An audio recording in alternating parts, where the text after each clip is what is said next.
السلام عليكم ورحمة الله وبركاته. إن الحمد لله نحمده ونستعينه ونؤمن به ونتوكل عليه ونعوذ بالله من شرور أنفسنا ومن سيئات أعمالنا. من يهده الله فلا مضل له ومن يضلل فلا هادي له. أشهد أن لا إله إلا الله وحده لا شريك له وأشهد أن محمدا عبده ورسوله أرسله بالهدى ودين الحق ليظهره على الدين كله ولو كره المشركون. اللهم صل على محمد وعلى آل محمد كما صليت على إبراهيم وعلى آل إبراهيم إنك حميد مجيد. اللهم بارك على محمد وعلى آل محمد كما باركت على إبراهيم وعلى آل إبراهيم إنك حميد مجيد. أما بعد فإن خير الكلام كلام الله وخير الحدي حدي محمد صلى الله عليه وسلم وشر الأمور محدثاتها وكل محدثة بدعة وكل بدعة ضلالة وكل ضلالة في النار. أعوذ بالله من الشيطان الرجيم. بسم الله الرحمن الرحيم. يا أيها الذين آمنوا اتقوا الله حق تقاته ولا تموتن إلا وأنتم مسلمون. يا أيها الناس أوصيكم وإياي أولا بتقوى الله. رب اشرح لي صدري ويسر لي أمري واحلل عقدة من لساني يفقهوا قولي. സ്നേഹം നിറഞ്ഞ പ്രിയപ്പെട്ട സഹോദരിമാരെ, സഹോദരന്മാരെ, അല്ലാഹു സുബ്ഹാനഹു തആല ജീവിതത്തിൻ്റെ എല്ലാ മേഖലയിലും സൂക്ഷിച്ചുകൊണ്ട് ജീവിക്കണമേ എന്ന് ആദ്യമായി എന്നോടും തുടർന്ന് നിങ്ങൾ ഓരോരുത്തരോടും ഉണർത്തുകയാണ്, വസിയ്യത്ത് ചെയ്യുകയാണ്. റബ്ബ് സുബ്ഹാനഹു തആല നമുക്ക് എല്ലാ ആളുകൾക്കും അതിന് തൗഫീക്ക് നൽകി അനുഗ്രഹിക്കുമാറാകട്ടെ. അൽഹംദുലില്ലാഹ്, RICC ദഅവാ വിങ് സംഘടിപ്പിച്ച വിജ്ഞാന വേദിയിലാണ് നമ്മളെല്ലാ ആളുകളും ഒരുമിച്ച് കൂടിയിട്ടുള്ളത്. റബ്ബ് സുബ്ഹാനഹു തആല യുരിത്തം സ്വാലിഹായ സൽക്കർമ്മമായി നമ്മൾ ഇന്ന് സ്വീകരിക്കുമാറാകട്ടെ. മഹാനായ സ്വഹാബി സൽമാനുൽ ഫാരിസി റളിയല്ലാഹു അൻഹു, അദ്ദേഹത്തിൻ്റെ ജീവിതത്തിൽ അദ്ദേഹത്തിൻ്റെ കഥ പറയുന്നതായിക്കൊണ്ട് ഹദീസ് ഗ്രന്ഥങ്ങളിൽ നമുക്ക് കാണാൻ കഴിയും.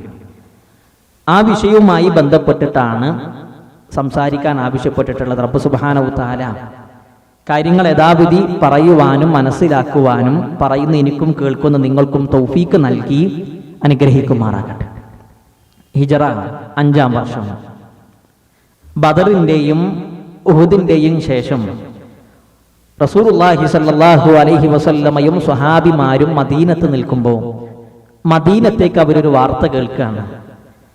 ബദർ യുദ്ധത്തിൻ്റെയും ഉഹുദ് യുദ്ധത്തിൻ്റെയും പോരാട്ടങ്ങൾക്ക് ശേഷം ഖുറൈശികളായ ആളുകൾ മറ്റു അറബികളെയും കൂട്ടുപിടിച്ചുകൊണ്ട് വലിയൊരു സഖ്യകക്ഷിയായിക്കൊണ്ട് മദീനയെ ആക്രമിക്കാൻ വരുന്നു എന്നുള്ള വാർത്തയാണ് മദീനയിൽ റസൂലുള്ളാഹിയും സ്വഹാബിമാരും കേട്ടത്.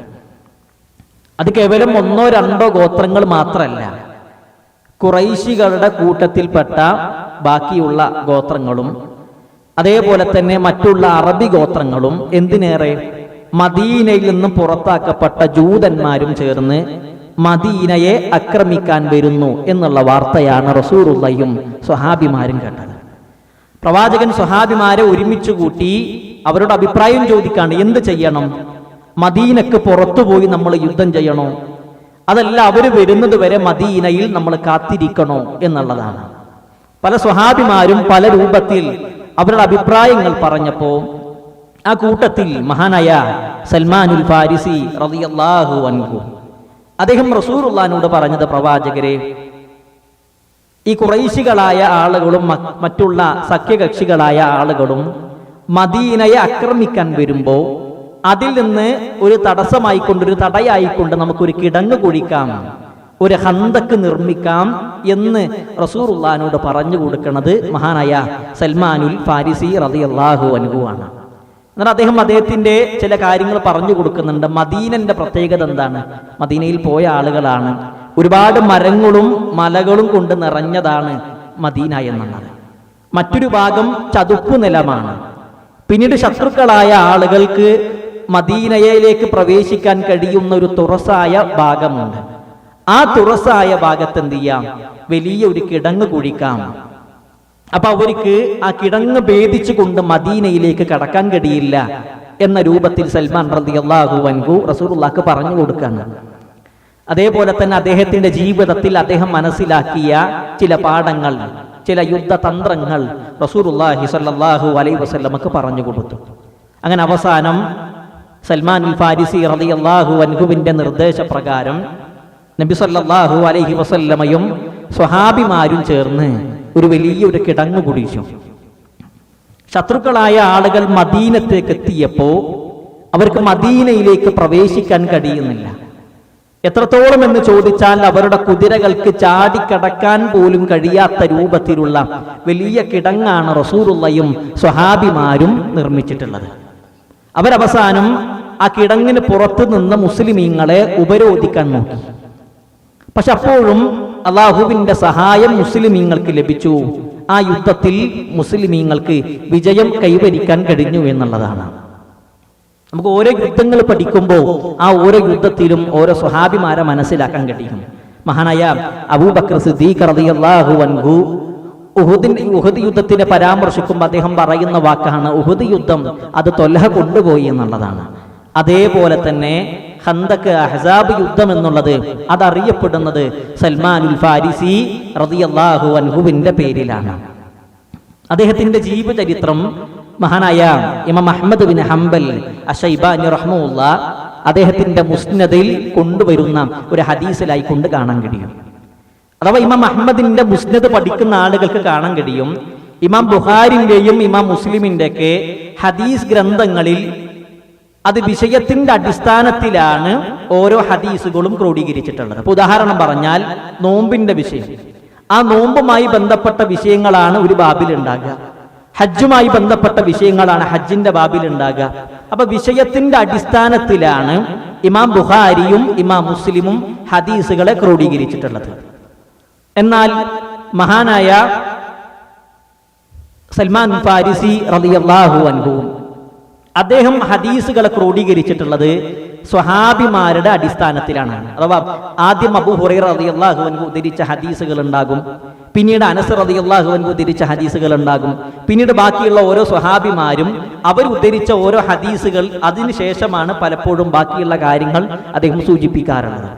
അങ്ങനെ സൽമാനുൽ ഫാരിസി റളിയല്ലാഹു അൻഹു ഉദ്ധരിച്ച ഹദീസിൽ കാണാൻ കഴിയും 6-7 പേജുകളുണ്ട്. അദ്ദേഹത്തിന്റെ ജീവചരിത്രം പറയുന്ന ഹദീസിൽ നമുക്ക് കാണാൻ കഴിയും. പേർഷ്യയിലെ അഥവാ ഇന്നത്തെ ഇറാനിലെ അസ്ബഹാൻ എന്ന് പറയുന്ന പ്രദേശത്തിൽ ജി എന്ന് പറയുന്ന ഗ്രാമത്തിലാണ് മഹാനായ സൽമാനുൽ ഫാരിസി റളിയല്ലാഹു അൻഹു ജനിക്കുന്നത്. അദ്ദേഹത്തിന്റെ വാപ്പ അദ്ദേഹത്തിന് നൽകിയ പേര് സൽമാൻ എന്നല്ല, പണ്ട് അദ്ദേഹത്തിന്റെ പേര് റുസിബ എന്നുള്ളതായിരുന്നു. പിന്നീടാണ് അദ്ദേഹം സൽമാനുൽ ഫാരിസി എന്ന പേരിൽ അറിയപ്പെട്ടത്. അദ്ദേഹത്തിന്റെ പിതാവിന്റെ ചരിത്രം വായിക്കുമ്പോൾ കാണാൻ കഴിയും, അദ്ദേഹം ആ കാലഘട്ടത്തിലെ വലിയ ദിക്കാനായിരുന്നു. അഥവാ ഒരുപാട് ഭൂസ്വത്തുക്കളുള്ള ആ നാട്ടിലെ ഏറ്റവും വലിയൊരു ജന്മിയായിരുന്നു സൽമാനുൽ ഫാരിസി റളിയല്ലാഹു അൻഹുവിന്റെ പിതാവ്. ആ ഗോത്രത്തിന്റെ നേതാവായിരുന്നു. ആ ഗോത്രത്തിന്റെ പ്രത്യേകത, അവർ മജൂസികളാണ്, അഗ്നി ആരാധകരാണ്. അഗ്നിയെ ആരാധിക്കുന്നവരാണ് മജൂസികളായ ആളുകൾ. സാന്ദർഭികമായ ഒരു കാര്യം സൂചിപ്പിക്കട്ടെ. മജൂസികളായ ആളുകളും തീയും തമ്മിലുള്ള കണക്ഷൻ എന്താണ്? ആ തമ്മിലുള്ള ബന്ധം എന്താണ്? നമ്മൾ ആ ഒരു വിഷയം കൂടി മനസ്സിലാക്കണം. അഥവാ പുരാതന കാലഘട്ടത്തിൽ BC 550 ഇറാനിലേക്ക് വന്ന ഈ മജൂസികളായ ആളുകളുടെ പ്രവാചകൻ എന്ന രൂപത്തിൽ അവർ പരിചയപ്പെടുത്തുന്ന വ്യക്തിയാണ് സരതുഷ്ട്ര എന്ന് പറയുന്ന വ്യക്തി. ഈ വ്യക്തിയുടെ പിൻഗാമികളാണ് മജൂസികളായിക്കൊണ്ട് പിന്നീട് അറിയപ്പെടുന്നത്. ഇവർക്കൊരു വേദഗ്രന്ഥമുണ്ട്, സൻഡവസ്ഥ എന്നുള്ളതാണ് അവരുടെ വേദഗ്രന്ഥമായിക്കൊണ്ട് അറിയപ്പെടുന്നത്. മറ്റുള്ള മതങ്ങളുമായിക്കൊണ്ട് ഒരുപാട് വ്യത്യാസമുള്ളവരാണ് ഈ മജൂസികളായ ആളുകൾ. അപ്പോൾ നമുക്ക് കാണാൻ കഴിയും, ഇസ്ലാമിലാണെങ്കിൽ ഏകദൈവമാണ്, മറ്റുള്ള മതങ്ങളിൽ ബഹുദൈവ വിശ്വാസമൊക്കെ നമുക്ക് കാണാൻ കഴിയും. എന്നാൽ മജൂസി മതത്തിന്റെ പ്രത്യേകത, അവർക്ക് നന്മയുടെ ദൈവവുമുണ്ട്, തിന്മയുടെ ദൈവവുമുണ്ട്. നന്മയുടെ ദൈവത്തിന്റെ പേരാണ് അഹോരമസ്ത, തിന്മയുടെ ദൈവത്തിന്റെ പേരാണ് അഹരിമാൻ. അങ്ങനെ ഈ നന്മയുടെ ദൈവം തിന്മയുടെ ദൈവത്തെ സംഘട്ടനത്തിലൂടെ കീഴ്പ്പെടുത്തി എന്നുള്ളതാണ് അവരുടെ വിശ്വാസം. ഈ നന്മയുടെ ദൈവത്തിന്റെ ഏറ്റവും പ്രധാനപ്പെട്ട സൃഷ്ടികളിൽ ഒന്നാണ് തീ എന്നുള്ളത്, പ്രകാശം എന്നുള്ളത്. അതുകൊണ്ട് തന്നെ ആ തീ അണഞ്ഞു പോകാനോ ഊതിക്കെടുത്താനോ പാടില്ല. അത് വലിയ ഒരു നന്ദികേടായിട്ടാണ്, മോശമായിട്ടാണ് മജൂസികളായ ആളുകൾ കാണുന്നത്. അതുകൊണ്ട് തന്നെയാണ് അവര് ആ തീയിനെ ആരാധിക്കുന്നതും ആ തീ അണഞ്ഞു പോകാതെ നിൽക്കുന്നതും എന്നുള്ളത്. ഇന്ത്യയിലെ നമുക്ക് മജൂസി ചരിത്രമൊക്കെ വായിക്കുമ്പോൾ കാണാൻ കഴിയും, അവരുടെ ഏറ്റവും പുരാതനമായിക്കൊണ്ട് വർഷങ്ങളോളം അണഞ്ഞു പോകാതെ അവർ കാത്തു സൂക്ഷിക്കുന്ന തീ എന്നുള്ളത് അത് ഇന്ത്യയിലെ ഗുജറാത്തിലാണ് എന്നുള്ളത് നമുക്ക് കാണാൻ കഴിയും. എന്തായാലും ഞാൻ പറഞ്ഞു വന്നത്, മഹാനായ സൽമാനുൽ ഫാരിസി റളിയല്ലാഹു അൻഹുവിന്റെ കുടുംബം മജൂസികളാണ്, അഗ്നി ആരാധകരാണ്. അദ്ദേഹത്തിന്റെ പിതാവിന്റെ മക്കളിൽ പിതാവിന് ഏറ്റവും ഇഷ്ടം സൽമാൻ റളിയല്ലാഹു അൻഹുവിനോടായിരുന്നു. അതുകൊണ്ട് തന്നെ അദ്ദേഹത്തെ കൂടുതൽ പുറത്തേക്ക് വിടാനും ബാക്കിയുള്ള കാര്യങ്ങൾക്ക്, ജോലിക്ക് ആവശ്യങ്ങൾക്ക് വേണ്ടി അദ്ദേഹം വിടാറില്ല. അദ്ദേഹത്തിന്റെ പിതാവ് സൽമാൻ റളിയല്ലാഹു അൻഹു നൽകിയ ജോലി അല്ലെങ്കിൽ ഡ്യൂട്ടി എന്നുള്ളത് അദ്ദേഹത്തിന്റെ വീട്ടിലുള്ള തീയ് അത് അണഞ്ഞു പോകാതെ നോക്കുക എന്നുള്ളതാണ്. അതെപ്പോഴൊക്കെ അണഞ്ഞു പോകുന്നുണ്ടോ അപ്പൊ അത് വീണ്ടും കത്തിക്കുക എന്നുള്ള ഡ്യൂട്ടിയാണ് സൽമാൻ റളിയല്ലാഹു അൻഹുവിനെ അദ്ദേഹത്തിന്റെ പിതാവ് നൽകിയിട്ടുള്ളത്. എന്നാൽ ഒരിക്കൽ അദ്ദേഹത്തിന്റെ പിതാവിന് കുറച്ച് അകലെ ഒരു തോട്ടമുണ്ട്. ആ തോട്ടത്തിലേക്ക് സാധാരണ പിതാവ് രാവിലെ പോകും, ബാക്കിയുള്ള കാര്യങ്ങളൊക്കെ ചെയ്തതിന് ശേഷം വൈകുന്നേരം തിരിച്ചു വരുന്ന ഒരു രീതിയാണ് പിതാവിന്റെ ജീവിതത്തിൽ ഉണ്ടാകാറുള്ളത്. എന്നാൽ ഒരു ദിവസം പിതാവിന് തീരെ സുഖമില്ലാത്ത ഒരവസ്ഥ വന്നപ്പോ ആ പിതാവിന് പകരമായിക്കൊണ്ട് സൽമാൻ റളിയല്ലാഹു അൻഹുവിനെ പിതാവ് ആ തോട്ടത്തിലേക്ക് പറഞ്ഞയക്കുകയാണ്. ആ തോട്ടത്തിലേക്ക് പറഞ്ഞയച്ച് അദ്ദേഹം ആ യാത്രയിലാണ് ക്രിസ്ത്യാനികളായ ആളുകളുടെ ഒരു കെനീസ, ഒരു ചർച്ചിന്റെ മുമ്പിലൂടെയാണ് അദ്ദേഹം പോകുന്നത്. ആ ചർച്ചിന്റെ മുമ്പിലൂടെ പോകുമ്പോൾ അവരുടെ വിശ്വാസവും അവരുടെ ആരാധന കർമ്മങ്ങളും അവരുടെ പ്രാർത്ഥന ഗീതങ്ങളൊക്കെ കേട്ടപ്പോൾ ആ ഒരു മതത്തിൽ അദ്ദേഹം ആകൃഷ്ടനാകാണ്. എന്നിട്ട് അദ്ദേഹം സ്വയം പറഞ്ഞു പോകുന്ന ഒരു വാക്കാണ് ഹാദാ വല്ലാഹി ഖൈറും മിനദ്ദീനി അല്ലദീ നഹ്നു അലൈഹി. ഞങ്ങൾ നിലകൊള്ളുന്ന മതത്തെക്കാളും ഏറ്റവും നല്ല മതമാണ് ഈ ക്രിസ്തീയ മതം എന്നുള്ളത് എന്ന് മഹാനായ സൽമാനുൽ ഫാരിസി റളിയല്ലാഹു അൻഹു പറഞ്ഞു പോവുകയാണ്. രാവിലെ അദ്ദേഹത്തിന്റെ പിതാവ് തോട്ടത്തിലേക്ക് പറഞ്ഞയച്ചതാണ്. വൈകുന്നേരമായിട്ടും അദ്ദേഹം തിരിച്ച് വീട്ടിലേക്ക് എത്തിയില്ല. പിതാവ് മകനെ തെരഞ്ഞ് പുറത്തേക്ക് ഇറങ്ങി. വൈകുന്നേരമായപ്പോൾ മകൻ എന്ത് ചെയ്യാണ്? തിരിച്ച് വീട്ടിലേക്ക് പോകുന്നുണ്ട്. അങ്ങനെ ഈ ചർച്ചിൽ നിൽക്കുന്ന സമയത്ത് അദ്ദേഹം അവിടെ ഉണ്ടായിരുന്ന ആളുകളോട് ചോദിക്കാണ്, ഐന അസ്ലു ഹാദദ്ദീൻ, ഈ മതത്തിന്റെ അടിസ്ഥാനം എവിടെയാണ്? ഈ ക്രിസ്തീയ മതത്തിന്റെ അടിസ്ഥാനം എവിടെയാണ് എന്ന് ആ ചർച്ചിലുണ്ടായിരുന്ന ആളുകളോടൊക്കെ ചോദിച്ചപ്പോൾ അവർ പറഞ്ഞു, ഷാമിലാണ്, സിറിയയിലാണ് ഇതിന്റെ അടിസ്ഥാനം എന്നുള്ളത്. അങ്ങനെ അദ്ദേഹം അവസാനം വൈകുന്നേരം പിതാവിന്റെ വീട്ടിലേക്ക്, തന്റെ വീട്ടിലേക്ക് തിരിച്ചെത്തിയപ്പോൾ പിതാവിനോട് പറയാണ്, ഹാദാ വല്ലാഹി ഖൈറും മിനദ്ദീനി അല്ലദീ നഹ്നു അലൈഹി. അപ്പൊ ഞാനും നിങ്ങളൊക്കെ നിലകൊള്ളുന്ന മതത്തെക്കാളും എന്തുകൊണ്ടും ഖൈർ ക്രിസ്തീയ മതമാണ് എന്നുള്ളതാണ്. പിതാവായ വ്യക്തി അദ്ദേഹത്തിന് പറഞ്ഞു കൊടുക്കണം, ഈ ബുനയ്യ ലൈസ ഫീ ദാലിക ദീനി ഖൈറും ദീനുക വദീനു ആബാഇക ഖൈറും മിൻഹു. മോനാ, ക്രിസ്തീയ മതത്തിൽ ഒരു ഖൈറുമില്ല, ഒരു നന്മയില്ല. ഞാനും നീയും നമ്മുടെ കാരണവന്മാരും നിലകൊള്ളുന്ന മതല്ലേ ഈ മജൂസി മതം, അതാണ് ഏറ്റവും ഖൈറായ മതം എന്ന് മകനെ പറഞ്ഞ് മനസ്സിലാക്കുന്നുണ്ട്. പക്ഷെ എന്തു പറഞ്ഞിട്ടും സൽമാൻ റളിയല്ലാഹു അൻഹുവിന് ബോധ്യമാകുന്നില്ല. കാരണം കല്ലിൽ കൊത്തിവെച്ച പോലെ അദ്ദേഹത്തിന് ആ മതത്തോട്, ക്രിസ്തീയ മതത്തോട് എന്തെന്നില്ലാത്ത ഒരു താല്പര്യം ഉണ്ടാകുകയാണ്. അദ്ദേഹം വീണ്ടും പറയാണ്, കല്ല വല്ലാഹി ഇന്നഹു ഖൈറും മിൻ ദീനിന. അല്ലപ്പാ, നമ്മുടെ മതത്തെക്കാളും ഏറ്റവും ഖൈറായ മതം ക്രിസ്തീയ മതമാണ് എന്നുള്ളതാണ്. ഇവിടെ നമ്മൾ കാര്യം മനസ്സിലാക്കേണ്ടത്, ഇന്ന് നമ്മൾ കാണുന്ന ക്രിസ്തീയ വിശ്വാസമല്ല അന്ന് അദ്ദേഹം കണ്ടത്. പകരം യഥാർത്ഥമായിക്കൊണ്ട് ഈസാ നബി അലൈഹി സ്വലാത്തു വസ്സലാം പഠിപ്പിച്ച യഥാർത്ഥ വിശ്വാസമായിരുന്നു അദ്ദേഹം അന്ന് കണ്ടത്. അതുകൊണ്ടാണ് അദ്ദേഹം പറഞ്ഞത് നമ്മുടെ മതത്തെക്കാളും ഏറ്റവും ഖൈറായ മതം ക്രിസ്തീയ മതമാണെന്നുള്ളത്. അപ്പൊ ഒരുപാട് തവണ പിതാവിനോട് ഇങ്ങനെ തർക്കിച്ചപ്പോ പിതാവിനൊരു പേടി, മോനിന് നാട് വിട്ടു പോകുമോ എന്ന് പേടിച്ചിട്ട് പിതാവ് വീട്ടിൽ ചങ്ങലയിൽ ബന്ധിസ്ഥനാക്കിയപ്പോ ഈ സൽമാൻ റളിയല്ലാഹു അൻഹുവിന്റെ സുഹൃത്ത് വഴി പിന്നീട് സിറിയയിൽ നിന്ന് അദ്ദേഹം വന്ന് ആ ചർച്ചിൽ പോയപ്പോൾ ചോദിച്ചിരുന്നു, ഈ മതത്തിന്റെ അടിത്തറ എവിടെയാണ്? അത് ഷാമിലാണ്, സിറിയയിലാണെന്ന് ആളുകൾ പറഞ്ഞപ്പോൾ അദ്ദേഹത്തിന്റെ കൂട്ടുകാരനോട് പറയാണ്, അങ്ങാടിയിലേക്ക്, ചന്തയിലേക്ക് ഷാമിൽ നിന്ന്, സിറിയയിൽ നിന്ന് ആരെങ്കിലും വരുമ്പോൾ നീ എന്നെ വിവരം അറിയിക്കണം. അങ്ങനെ ഷാമിൽ നിന്ന് ഒരു യാത്രാ സംഘം വന്നു. ആ യാത്രാ സംഘം വന്നപ്പോൾ അവര് അദ്ദേഹത്തോട് പറഞ്ഞ്, മഹാനായ സൽമാൻ റളിയല്ലാഹു അൻഹു അദ്ദേഹത്തിന്റെ കൂട്ടുകാരന്റെ സഹായത്തോടു കൂടി ആ ചങ്ങലൊക്കെ പൊട്ടിച്ചിട്ട് നേരെ ആ ഷാമിന്റെ സംഘത്തിന്റെ കൂടെ പോവുകയാണ്. പേർഷ്യയിൽ നിന്ന് ഷാമിലേക്ക് ഫ്ലൈറ്റിലോ കാറിലോ ഒന്നുമല്ല, 1400ഓളം കിലോമീറ്റർ ഒട്ടകത്തിന്റെ പുറത്ത് യാത്ര ചെയ്ത് മഹാനായ സൽമാനുൽ ഫാരിസി റളിയല്ലാഹു അൻഹു അവസാനം ഷാമിലെത്തി. സിറിയയിലെത്തി ഷാമിലെത്തിയപ്പോ അവിടെ എത്തി അദ്ദേഹം ആദ്യം ചോദിച്ചത്, മൻ അഫ്ളലു അഹ്ലി ഹാദദ്ദീൻ, ഈ ദീനിൽ ഏറ്റവും നല്ല വ്യക്തി ആരാണ്? ഈ ക്രിസ്തീയ മതത്തിൽ ഏറ്റവും അറിവുള്ള ഏറ്റവും നല്ല വ്യക്തി ആരാണ്? അപ്പൊ അവിടെ ഉണ്ടായിരുന്ന ആളുകൾ പറയാണ്, അൽ അസ്ഖഫു ഫിൽ കനീസ, ആ ചർച്ചിലുള്ള പുരോഹിതനില്ലേ, ആ പാതിരി, അയാളാണ് ഞങ്ങളുടെ മതത്തിൽ ഏറ്റവും അഫ്ളലായ വ്യക്തി എന്നുള്ളതാണ്. ആ വ്യക്തിയുടെ അടുത്ത് പോയിട്ട്, ആ പുരോഹിതന്റെ അടുത്ത് പോയിട്ട് മഹാനായ സൽമാനുൽ ഫാരിസി റളിയല്ലാഹു അൻഹു പറയാണ്, ഇന്നി ഖദ് റഗിബ്തു ഫി ഹാദദ്ദീൻ വഅഹ്ബബ്തു അൻ അകൂന മഅക അഖ്ദുമുക ഫീ കനീസതിക വഅതഅല്ലമു മിൻക വഉസല്ലി മഅക. എനിക്ക് നിങ്ങളുടെ മതത്തോട് എന്തെന്നില്ലാത്ത ഒരു താല്പര്യമുണ്ട്. ഞാൻ നിങ്ങൾക്ക് ഖിദ്മത്ത് ചെയ്ത്, സേവനങ്ങൾ ചെയ്ത്, ഞാൻ ഈ കനീസയിൽ, ഈ ചർച്ചിൽ നിങ്ങൾക്ക് നിങ്ങളുടെ ഹാദിമായിക്കൊണ്ട് ഞാൻ കൂടട്ടെ. ആ പുരോഹിതൻ അനുവാദം കൊടുത്തു. നമ്മൾ മനസ്സിലാക്കണം, ദീനിനോടുള്ള താല്പര്യം മൂലം അദ്ദേഹം മനസ്സിലാക്കിയ സത്യമതം മനസ്സിലാക്കാൻ വേണ്ടി പേർഷ്യയിൽ നിന്ന് സിറിയയിലേക്ക് 1400ഓളം കിലോമീറ്റർ കുടുംബത്തെയും അദ്ദേഹത്തിന്റെ സ്വത്തും എല്ലാം ഉപേക്ഷിച്ച് അദ്ദേഹം വന്നിരിക്കുകയാണ്. എന്നിട്ട് ആ ചർച്ചിൽ ഒരു ഹാദിമായിക്കൊണ്ട്, ഒരു സേവകനായിക്കൊണ്ട് അദ്ദേഹം ജോലി ചെയ്യാണ്. കുറച്ചു കാലം ജോലി ചെയ്തപ്പോൾ അദ്ദേഹത്തിന് മനസ്സിലായി, ഈ പുരോഹിതൻ ആള് മുനാഫിക്കാണ്. കാരണം ആളുകളോട് സ്വതക്ക ചെയ്യാൻ വേണ്ടി പറയും. ആളുകളൊക്കെ സ്വതക്ക ചെയ്യുമ്പോൾ അത് 7 നിധികുംഭങ്ങളിലായിക്കൊണ്ട് സ്വർണവും വെള്ളിയും അദ്ദേഹം ഒരു ഭാഗത്ത് പോയി ഒളിപ്പിച്ചു വെക്കുകയാണ്. അത് പിന്നീട് ആളുകൾക്ക് കൊടുക്കണില്ല. പാവപ്പെട്ട ആളുകൾക്ക് നൽകാൻ വേണ്ടിയിട്ട് ആ നാട്ടിലെ പണക്കാരായ ആളുകൾ നൽകിയ സ്വതക്കകൾ, സമ്പത്തുകൾ അത് ഇയാളുടെ സ്വന്തമാക്കി വെച്ചിട്ടാണ്. പിന്നീട് കുറച്ച് കാലങ്ങൾക്ക് ശേഷം ഈ ക്രിസ്തീയ പുരോഹിതൻ മരണപ്പെട്ടപ്പോ ആളുകൾ ഇയാളുടെ മഹത്വം ഇങ്ങനെ വാനോളം ഉയർത്തി പറയാണ്. ഇയാളുടെ മഹത്വങ്ങൾ ഇങ്ങനെ പറഞ്ഞപ്പോ സൽമാൻ റളിയല്ലാഹു അൻഹുവിന് സഹിക്കണില്ല.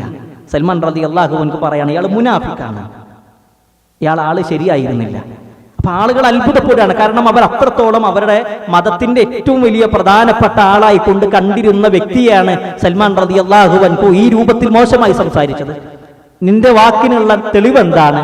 അപ്പൊ അദ്ദേഹം അവരുടെ കൈ പിടിച്ചു കൊണ്ടുപോയി കാണിച്ചു കൊടുക്കാണ്. അദ്ദേഹം ഒളിപ്പിച്ചു വെച്ച 7 നിധികുംഭങ്ങളിൽ സ്വർണവും വെള്ളിയും അത് കാണിച്ചു കൊടുക്കുകയാണ്. അവര് പിന്നീട് ആ മനുഷ്യന്റെ മയ്യത്ത് കുരിശിൽ തറച്ച് കല്ലെറിഞ്ഞു എന്നുള്ളതും ചരിത്രത്തിൽ കാണാൻ കഴിയും. പിന്നീട് ആ ചർച്ചിലേക്ക് അവർ തെരഞ്ഞെടുക്കുന്നത് ആ നാട്ടിലെ ഏറ്റവും നല്ല വ്യക്തിയാണ്. സൽമാൻ റളിയല്ലാഹു അൻഹു പറയാണ്, ഞാൻ മുസ്ലിമീങ്ങളെ കാണുന്നതിന് മുമ്പ് എൻ്റെ ജീവിതത്തിൽ ഞാൻ കണ്ട ഏറ്റവും നല്ല വ്യക്തി അത് ആ ചർച്ചിൽ പിന്നീട് വന്ന പുരോഹിതനായിരുന്നു. അദ്ദേഹം ദൈവവിശ്വാസമുള്ള, ദുനിയാവിനോട് വിരക്തിയുള്ള, പറയുന്നത് ജീവിതത്തിലുള്ള വ്യക്തിയായിരുന്നു എന്ന് മഹാനായ സൽമാൻ റളിയല്ലാഹു അൻഹു പിന്നീട് ഷാമിൽ വന്ന പുരോഹിതനെ കുറിച്ച് പറയാം. കുറച്ചു കാലങ്ങൾക്ക് ശേഷം ഈ പുരോഹിതൻ മരണാസന്നമായി കൊണ്ട് കിടക്കാണ്. മരണാസന്നായി കിടക്കുന്ന സമയത്ത് ഈ വ്യക്തിയോട് ചോദിക്കാണ്, ഞാൻ പേർഷ്യക്കാരനാണ്, ആ നാട്ടിലെ ഏറ്റവും വലിയ ഭൂസ്വത്തുക്കളുള്ള ജന്മിയുടെ മകനാണ് ഞാൻ ഈ ദീന് പഠിക്കാനാണ് ഷാമിലേക്ക് 1400ഓളം കിലോമീറ്റർ യാത്ര ചെയ്ത് വന്നത്. എനിക്ക് നിങ്ങളുടെ കൂടെ ഉണ്ടായിരുന്നപ്പോൾ ഒരുപാട് കാര്യങ്ങളൊക്കെ പഠിക്കാൻ കഴിഞ്ഞു. നിങ്ങളിതാ അള്ളാഹുവിന്റെ വിളിക്ക് ഉത്തരം ചെയ്ത് നിങ്ങൾ പോകാൻ നിൽക്കുകയാണ്. അപ്പൊ ഞാൻ ഇനി ആരുടെ അടുത്ത് പോയിട്ട് ദീന് പഠിക്കേണ്ടത്? അപ്പൊ ഈ ഷാമിലുള്ള പണ്ഡിതൻ പറയണ ഇബ്നുയ്യ വല്ലാഹി മഅലമുൽ യൗമ അഹദൻ അലാ മാ കുൻതു അലൈഹി ലഖദ് ഹലകൻ നാസു വബദ്ദലു വതറകു അക്സറ മാ കാനു അലൈഹി. മോനെ, ഇനി നിന്നെ പറഞ്ഞയക്കേണ്ട ഒരു സ്ഥലം എനിക്കറിയില്ല. കാരണം നമ്മുടെ മതത്തിൽ പല ആളുകളും പല മാറ്റത്തിരുത്തലുകളും ചെയ്തിട്ടുണ്ട്. അപ്പൊ ഇനി നിന്നെ പറഞ്ഞയക്കേണ്ട ഒരു സ്ഥലം അറിയില്ല. എനിക്കറിയുന്ന ഒരേ ഒരു സ്ഥലം, ഒരേ ഒരു വ്യക്തി, ഇല്ലാ റജുലുൻ ബിൽ മൂസിൽ. മൂസിൽ എന്ന് പറയുന്നൊരു നാടുണ്ട്. ആ മൂസിൽ ഒരു വ്യക്തിയുണ്ട്, ഒരു പുരോഹിതനുണ്ട്, എൻ്റെ കൂട്ടുകാരനാണ്. നീ അവൻ്റെ അടുത്തേക്ക് പോകണം. അദ്ദേഹം പിന്നീട് ഷാമിൽ നിന്ന് മൂസിൽ എന്ന് പറയുന്ന നാട്ടിലേക്ക് 800ഓളം കിലോമീറ്റർ യാത്ര ചെയ്ത് പിന്നീട് പോവുകയാണ്. അഥവാ ഇന്നത്തെ മോഡേൺ ഇറാഖിൻ്റെ ഭാഗമായ മൂസിലിലേക്കാണ് അദ്ദേഹം പോകുന്നത്. മൂസിലെത്തി, വലിയ ചരിത്രം, ഞാൻ സമയത്തിൻ്റെ കുറവ് മൂലം പെട്ടെന്ന് പറഞ്ഞു പോവുകയാണ്. മൂസിലെത്തി അവിടുത്തെ പുരോഹിതനുമായി ഒരുപാട് കാലം ജീവിച്ചു. ആ വ്യക്തിയും മരണാസന്നായി കിടക്കുമ്പോൾ അദ്ദേഹത്തോട് ചോദിക്കുന്നുണ്ട്, ഞാൻ പേർഷ്യക്കാരനാണ്, ഞാൻ ഷാമിലെത്തി, ഷാമത്തെ ഉസ്താദാണ് നിങ്ങളുടെ അടുത്തേക്ക് മൂസിലിൽ വരാൻ പറഞ്ഞത്, നിങ്ങളിതാ മരണപ്പെടാൻ കിടക്കുകയാണ്, ഞാൻ എവിടേക്കാണ് പോകേണ്ടത്? അപ്പൊ അദ്ദേഹം പറയാണ്, നീ നസീബീൻ എന്ന് പറയുന്ന ഇന്നത്തെ മോഡേൺ തുർക്കിന്റെ ഭാഗത്തേക്ക് നീ പോകണം. അദ്ദേഹം അവിടെ നിന്ന് മൂസിലിൽ നിന്ന് നസീബീനിലേക്ക് യാത്ര പോവുകയാണ്. നസീബിൽ എത്തിയിട്ടും അവിടുന്ന് അദ്ദേഹം ഒരുപാട് കാര്യങ്ങൾ മനസ്സിലാക്കി. ഈ പണ്ഡിതനും മരിക്കാൻ കിടക്കുന്ന സമയത്ത് അദ്ദേഹത്തോട് ചോദിക്കുന്നുണ്ട്, ഇനി ഞാൻ എവിടേക്കാ പോണത്? അപ്പൊ അദ്ദേഹം പറഞ്ഞു, നസീബീനിലെ പണ്ഡിതൻ പറയാണ്, അമൂരിയം എന്ന് പറയുന്ന ഒരു നാടുണ്ട്, ആ നാട്ടിലൊരു പുരോഹിതനുണ്ട്, നീ അവിടേക്ക് പോകണം. അമൂരിയിലെത്തി. അവിടെ നിന്നും അദ്ദേഹം ആ ദീന് പഠിക്കുകയാണ്. എത്ര യാത്ര ചെയ്തിട്ടും അദ്ദേഹത്തിന് പൂർണ്ണമായിക്കൊണ്ടൊരു തൃപ്തി ലഭിക്കണില്ല, ഒരു പൂർണ്ണത ലഭിക്കണില്ല. അദ്ദേഹം പേർഷ്യയിൽ നിന്നും ഷാമിലേക്കും, ഷാമിൽ നിന്നും മൂസിലിലേക്കും, മൂസിൽ നിന്ന് നസീബിലേക്കും, നസീബിൽ നിന്ന് അമൂരിയിലെത്തിയിട്ടും അദ്ദേഹത്തിന് എന്ത് ചെയ്യണില്ല, ആ ദീനിന്റെ പൂർണ്ണത ലഭിക്കുന്നില്ല എന്നുള്ളതാണ്. അവസാനം ഈ അമൂരയിലെ പണ്ഡിതൻ മരിക്കാൻ കിടക്കുമ്പോൾ അദ്ദേഹത്തോട് ചോദിക്കുന്നുണ്ട്, ഇനി ഞാൻ എങ്ങോട്ടാ പോകേണ്ടത്? അപ്പൊ അദ്ദേഹം പറയാണ്, ഇനി നിന്നെ പറഞ്ഞയക്കാൻ ഒരു സ്ഥലം എനിക്കില്ല. പക്ഷെ മോനെ, ഐ ബുനയ്യ വല്ലാഹി മാ അഅലമുഹു അസ്ബഹ അലാ മാ കുന്നാ അലൈഹി അഹദൻ മിനൻ നാസ്. ഇനി നിന്നെ പറഞ്ഞയക്കാൻ ഒരു സ്ഥലം, ഒരു വ്യക്തി എനിക്കറിയില്ല. പക്ഷേ വലകിന്നഹു ഖദ അളല്ലക സമാനുൻ നബി, ഒരു പ്രവാചകൻ വരാൻ സമയമായിട്ടുണ്ട്. ഹുവ മബ്ഊസുൻ ബിദീനി ഇബ്രാഹിം, ഇബ്രാഹിം നബി അലൈഹി സ്വലാത്തു വസ്സലാമിന്റെ മതത്തിലായിരിക്കും ആ പ്രവാചകൻ വരിക. അപ്പൊ നിനക്ക് ആ പ്രവാചകന്റെ അടുത്തേക്ക് എത്താൻ കഴിയുന്നുണ്ടെങ്കിൽ നീ അവിടേക്ക് എത്തിക്കോ. ഇനി ഒരു പുരോഹിതൻ എനിക്ക് പറഞ്ഞു തരാൻ അറിയില്ല എന്നുള്ളതാണ്. ആ പ്രവാചകന്റെ പ്രത്യേകത എന്താണ്? യഖ്റുജു ബിഅർദിൽ അറബ് മുഹാജിറൻ ഇലാ അർദി ബൈന ഹർറതൈനി ബൈനഹുമാ നഖ്ലുൻ. ആ പ്രവാചകന്റെ പ്രത്യേകത, ആ പ്രവാചകൻ ഹിജറ ചെയ്ത് പലായനം ചെയ്തു വരും. എവിടേക്കാണ് വരുന്നത്? ഒരുപാട് ഈത്തപ്പന മരമുള്ള, 2 പാറയുള്ള ഒരു നാട്ടിലേക്ക്, 2 പർവ്വതമുള്ള നാട്ടിലേക്കായിരിക്കും ആ പ്രവാചകൻ ഹിജറ ചെയ്ത് മടങ്ങി വരിക എന്നാണ് അദ്ദേഹത്തിന് പറഞ്ഞു കൊടുത്തത്. നമുക്ക് കാണാൻ കഴിയും, ഒരുപാട് ഈത്തപ്പന മരമുള്ള നാടാണ് മദീന. 2 ബൈന ഹർറതൈൻ, 2 പാറ എന്നാണ്. നമുക്കിന്ന് മദീനയിൽ പോയാൽ കാണാൻ കഴിയും. ഹർറ ഷർഖിയ, ഹർറ ഗർബിയ എന്ന രൂപത്തിലൊക്കെ നമുക്ക് കാണാൻ കഴിയും. അപ്പൊ അന്ന് പുരോഹിതന്മാർ അന്ന് പറഞ്ഞിട്ടുണ്ട്. റസൂലുള്ളാഹി സ്വല്ലല്ലാഹി അലൈഹി വസല്ലമ ആ സമയത്ത് മദീനയിൽ എത്തിയിട്ടില്ല. മദീനയിൽ എത്തുന്നതിന് മുമ്പ് തന്നെ പുരോഹിതന്മാരായ ആളുകൾക്ക് അവരുടെ വേദഗ്രന്ഥത്തിൽ നിന്ന് മനസ്സിലാക്കിയിട്ടുണ്ട്, ഇനിയൊരു പ്രവാചകൻ വരാനായിട്ടുണ്ട്, ആ പ്രവാചകൻ ഇന്നാലിന്റെ നാട്ടിലേക്ക് ഹിജറ ചെയ്തു വരും. അതുകൊണ്ടാണ് വിശുദ്ധ ഖുർആൻ പറഞ്ഞത്, യഅരിഫൂനഹു കമാ യഅരിഫൂന അബ്നാഅഹും. സ്വന്തം മക്കളെ ഏത് രൂപത്തിൽ അറിയാം അതുപോലെ അവർക്ക് പ്രവാചകൻ അറിയാം. എന്നിട്ടും അവർ സ്വീകരിച്ചില്ല. അവരുടെ അഹങ്കാരമാണ്, അവരുടെ കിബറായിരുന്നു എന്നുള്ളതാണ്. അപ്പൊ എന്തായാലും എന്നിട്ട് ഈ അമൂരയിലെ പണ്ഡിതൻ അത് പ്രവാചകനാണ് എന്ന് മനസ്സിലാക്കാൻ വേണ്ടി 3 ലക്ഷണങ്ങൾ പറഞ്ഞു കൊടുത്തു.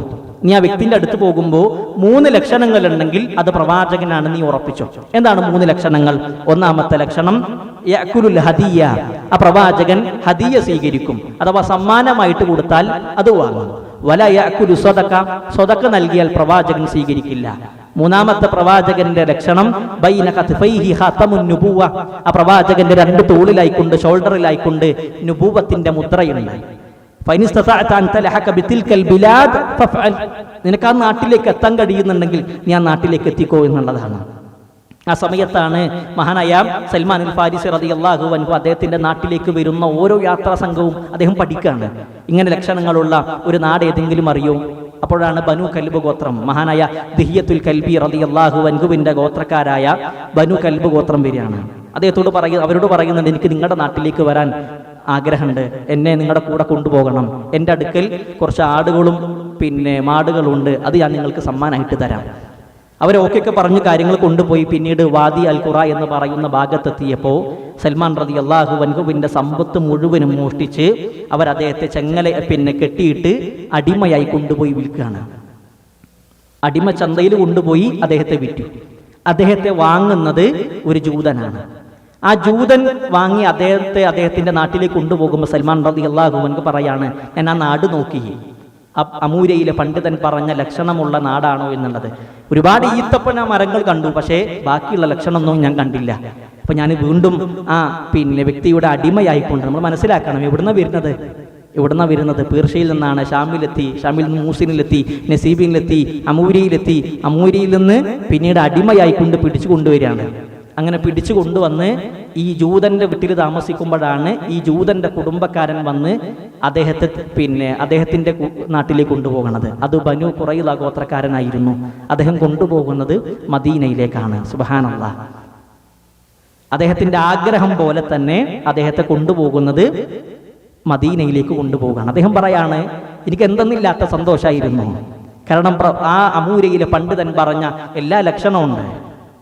ഒരുപാട് ഈത്തപ്പന മരമുള്ള, അതേപോലെ തന്നെ ബൈന ഹർറതൈൻ എന്ന് പറഞ്ഞ ആ പാറകളുള്ള എല്ലാം ലക്ഷണങ്ങളുള്ള ആ നാട്ടിലേക്ക് ഞാൻ എത്തി. അങ്ങനെ അദ്ദേഹത്തിന്റെ കൂടെ, ആ ജൂതന്റെ കൂടെ അദ്ദേഹം താമസിക്കുന്ന സമയത്താണ് ഒരിക്കൽ ഈ ജൂതന്റെ കൂട്ടുകാരൻ വന്നിട്ട് പറയാണ്, നീ അറിഞ്ഞോ മദീനയിൽ ഒരു പ്രവാചകൻ എത്തിയിട്ടുണ്ട്. ആ പ്രവാചകൻ അള്ളാഹുവിന്റെ ദൂതനാണെന്ന് വാദിക്കുന്നുണ്ട്. ഔസ് ഖസ്റജ് ഗോത്രക്കാരാണ് ആ പ്രവാചകന് വേണ്ട എല്ലാ സഹായങ്ങളും ചെയ്തു കൊടുക്കുന്നത്. ആളുകളൊക്കെ ആ പ്രവാചകന്റെ കൂടെ പോകുന്നുണ്ട്. എന്തൊരു വിരോധാഭാസം എന്ന രൂപത്തിൽ ഈ ജൂതന്റെ കൂട്ടുകാരൻ വന്ന് ജൂതനോട് പറഞ്ഞു കൊടുക്കുമ്പോൾ സൽമാൻ റളിയല്ലാഹു അൻഹു പറയാണ്, ഞാൻ ഈത്തപ്പനയുടെ മരത്തിന്റെ മുകളിൽ ഈത്തപ്പഴം പറിച്ചുകൊണ്ടിരിക്കുകയായിരുന്നു. എൻ്റെ കൈകാലുകൾ തളരുന്നത് പോലെ എനിക്ക് തോന്നി, എനിക്ക് പനി ബാധിക്കുന്നത് പോലെ, എൻ്റെ ശരീരം മാസകനം വിറക്കുന്നത് പോലെ. കാരണം ഇത്ര കാലം ഞാൻ കാത്തിരുന്ന പ്രവാചകൻ മദീനയിലേക്ക് എത്തിയിട്ടുണ്ട്. അദ്ദേഹം ആ മരത്തിന്റെ മുകളിൽ നിന്ന് പെട്ടെന്ന് താഴേക്ക് ഇറങ്ങി. എന്നിട്ട് ആ വ്യക്തിയോട് പോയി ചോദിക്കുകയാണ്, നിങ്ങൾ പറഞ്ഞ പ്രവാചകൻ എവിടെയാണ്? ഞാൻ ആ ചോദിച്ച ചോദ്യം എൻ്റെ യജമാനന് ഇഷ്ടായില്ല. യജമാനൻ കൈ ഇങ്ങനെ ചുരുട്ടി എൻ്റെ നെഞ്ചത്തിടിച്ചിട്ട് പറഞ്ഞു, നീ നിന്റെ പണി നോക്ക്. ഞാൻ എൻ്റെ ജോലിയും കാര്യങ്ങളൊക്കെ ചെയ്ത് വൈകുന്നേരം എനിക്ക് അന്ന് കിട്ടിയ കുറച്ച് ഈത്തപ്പഴം കിട്ടിയിട്ടുണ്ട്. ആ ഈത്തപ്പഴവുമായിട്ട് ഞാൻ കുബാന്റെ ഭാഗത്തേക്ക് എത്തി. നമുക്കറിയാം റസൂലുള്ളാന്റെ ഹിജറ ചരിത്രം വായിച്ച ആളുകളാണെങ്കിൽ അവർക്കറിയാം, റസൂലുള്ള ആദ്യം മദീനക്ക് എത്തുന്നതിന് മുമ്പ് 2 ദിവസം കുബാന്റെ ഭാഗത്ത് നിന്നിട്ടുണ്ട്. അപ്പോൾ പ്രവാചകൻ അവിടെ നിൽക്കുന്ന സമയത്ത് സൽമാൻ റളിയല്ലാഹു അൻഹു ഈത്തപ്പഴവുമായിട്ട് ചെല്ലുകയാണ്. ആ ഈത്തപ്പഴം കൊടുത്തിട്ട് പ്രവാചകനോട് പറയാണ്, പ്രവാചകരെ, നിങ്ങൾ ഒരുപാട് യാത്ര ചെയ്ത വ്യക്തിയല്ലേ, ഇത് നിങ്ങൾക്കുള്ള സ്വതക്കയാണ്. ആ അമൂരയിലെ പണ്ഡിതൻ പറഞ്ഞ ലക്ഷണം ശരിയാകുണ്ടോ നോക്കുകയാണ്. സ്വതക്കയാണ് എന്ന് പറഞ്ഞു കൊടുത്തു. പ്രവാചകൻ വാങ്ങി സ്വഹാബികൾക്ക് കൊടുത്തു. സ്വഹാബികൾ ഓരോരുത്തരും അത് കഴിച്ചു. പ്രവാചകൻ കഴിച്ചില്ല.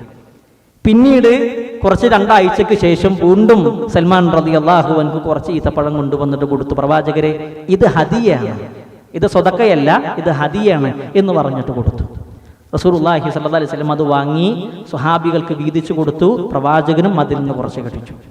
അദ്ദേഹം പറഞ്ഞു, 2 ലക്ഷണവും ശരിയായിട്ടുണ്ട്. ഇനി 3ാമത്തെ ലക്ഷണമാണ് അതേ പ്രവാചകന്റെ തോളിന്റെ ഭാഗത്തുള്ള ആ നുബൂവത്തിന്റെ മുദ്ര എന്നുള്ളത്. അങ്ങനെ ഒരിക്കൽ ഒരു സ്വഹാബിന്റെ മയ്യത്ത് ജനാസ ഖബറടക്കുന്ന സമയം പ്രവാചകൻ സല്ലല്ലാഹു അലൈഹി വസല്ലം ആ സമയത്ത് ഖബർസ്ഥാനിലുണ്ട്. അപ്പോൾ പ്രവാചകൻ സല്ലല്ലാഹു അലൈഹി വസല്ലം ആ സമയത്ത് ഇഹ്റാമിന്റെ വസ്ത്രമാണ് ധരിച്ചിട്ടുള്ളത്.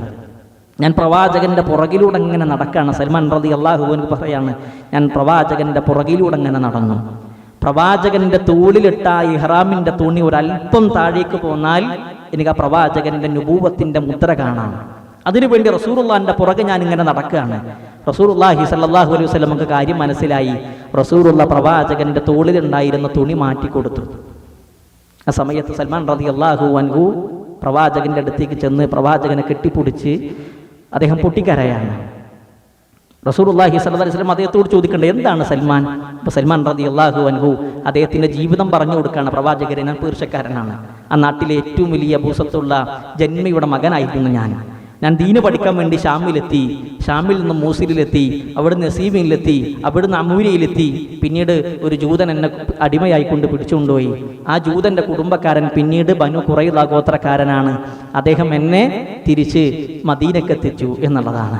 പ്രവാചകൻ സല്ലല്ലാഹു അലൈഹി വസല്ലമയുടെ ചരിത്രം വായിക്കുമ്പോൾ കാണാൻ കഴിയും. ഫഅജബ റസൂലുള്ളാഹ്, പ്രവാചകൻ സല്ലല്ലാഹു അലൈഹി വസല്ലമ അത്ഭുതപ്പെട്ടു എന്നുള്ളതാണ് അദ്ദേഹത്തിന്റെ ചരിത്രം വായിച്ചിട്ട്. എന്നിട്ട് പ്രവാചകൻ സ്വഹാബിമാരൊക്കെ ഒരുമിച്ച് കൂട്ടിയിട്ട് ആ ചരിത്രം സ്വഹാബത്തിന് പറഞ്ഞു കൊടുക്കാൻ പറയാണ്. പ്രിയപ്പെട്ടവരെ, മഹാനായ സൽമാനുൽ ഫാരിസി റളിയല്ലാഹു അൻഹുവിന്റെ ജീവിതത്തിൽ നമുക്ക് ലഭിക്കുന്ന ചില പാഠങ്ങളുണ്ട്. ഇനി ചരിത്രം അവസാനിക്കുന്നില്ല, പിന്നീടും ഒരുപാട് ചരിത്രങ്ങളുണ്ട്. അദ്ദേഹത്തിന്റെ അടിമയായിരുന്നു. ആ അടിമ മോചിപ്പിക്കാൻ അദ്ദേഹത്തിന്റെ യജമാനൻ 300ഓളം പാകമൊത്തിയ ഈത്തപ്പന മരവും അതേപോലെ തന്നെ 40ഓളം മൂക്കിയ സ്വർണ്ണമൊക്കെ ചോദിക്കുന്നുണ്ട്. അത് റസൂലുള്ളാഹി സ്വല്ലല്ലാഹു അലൈഹി വസല്ലമ നൽകുന്നുണ്ട്. അങ്ങനെ വിശാലമായിട്ടുള്ള ചരിത്രമാണ്. എന്തായാലും ഞാൻ അതിലേക്ക് കടക്കുന്നില്ല. ഈ സൽമാൻ റളിയല്ലാഹു അൻഹുവിന്റെ ചരിത്രത്തിൽ നിന്ന് നമുക്ക് ലഭിക്കുന്ന ഒരു 3-4 ഗുണപാഠങ്ങളുണ്ട്. അതുകൊണ്ട് പറഞ്ഞാൽ അവസാനിപ്പിക്കാണ്. ഒന്നാമത്തെ ഗുണപാഠം എന്താണെന്നറിയോ? സൽമാൻ റളിയല്ലാഹു അൻഹു ഒരുപാട് ത്യാഗം ചെയ്ത് ഒരുപാട് അന്വേഷിച്ച് കണ്ടെത്തിയ മതമാണ് നമ്മൾ ജനിക്കണ സമയത്ത് ഒരു പ്രയാസം കൂടാതെ അല്ലാഹു സുബ്ഹാനഹു വ തആല നമുക്ക് നൽകിയിട്ടുള്ളത്.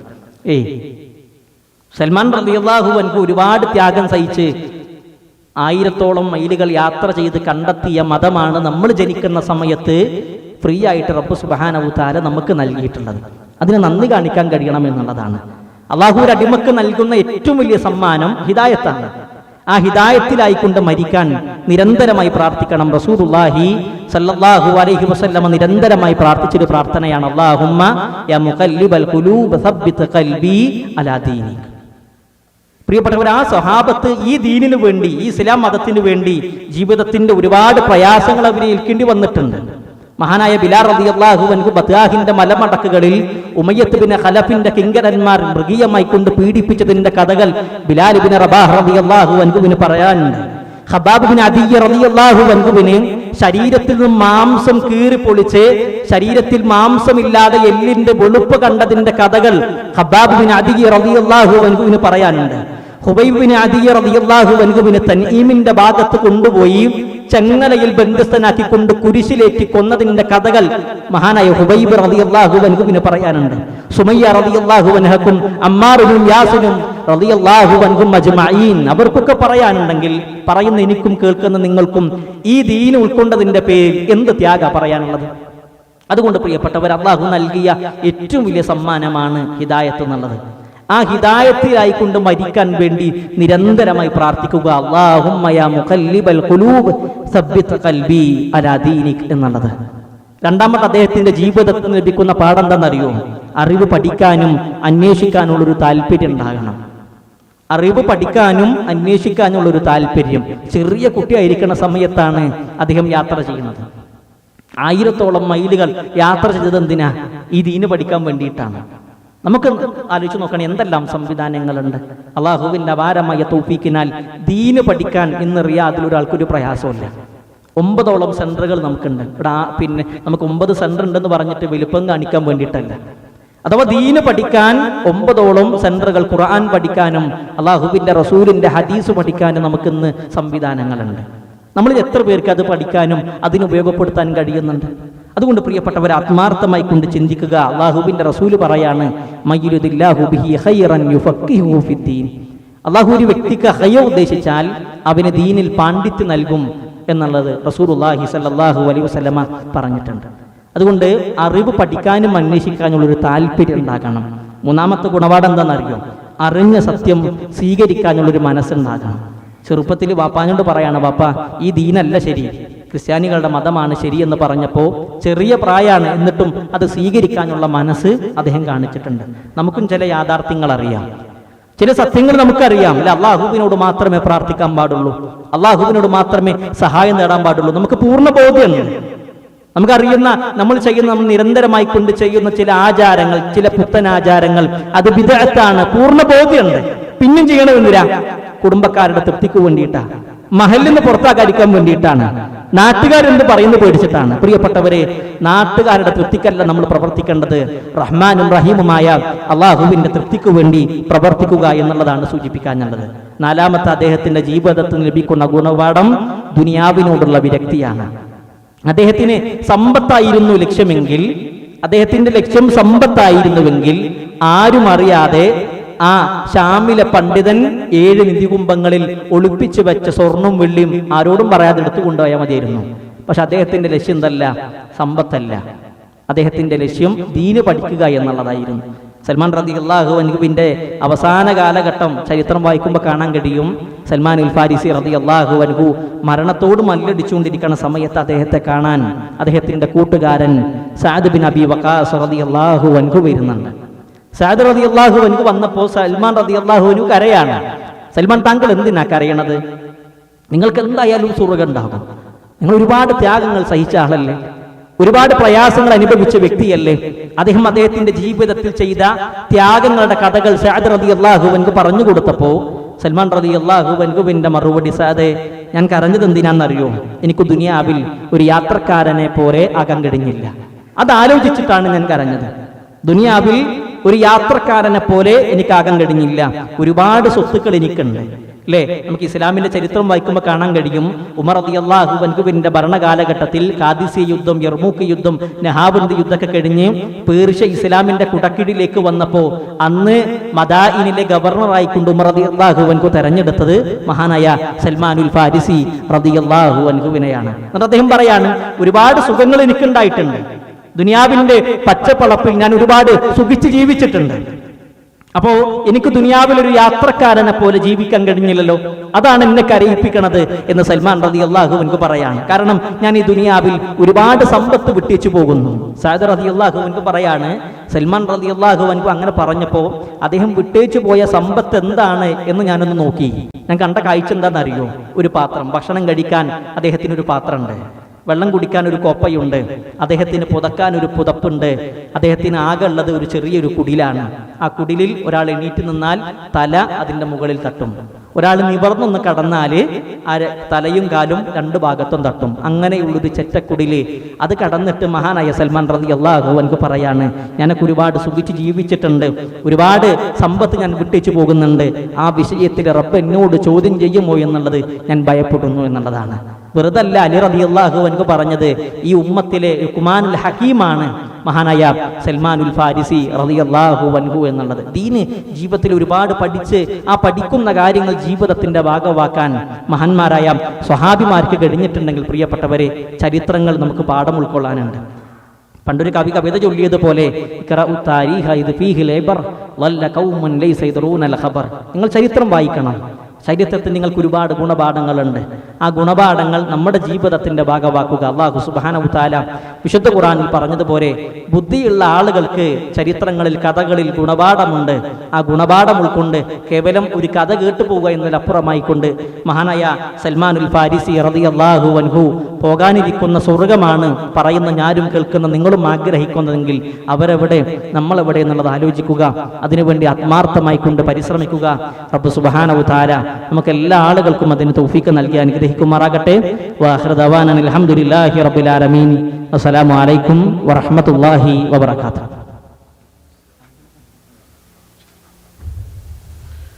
ജസാക്കുമുല്ലാഹു ഖൈർ. നമ്മൾ കണ്ടിട്ടില്ലാത്ത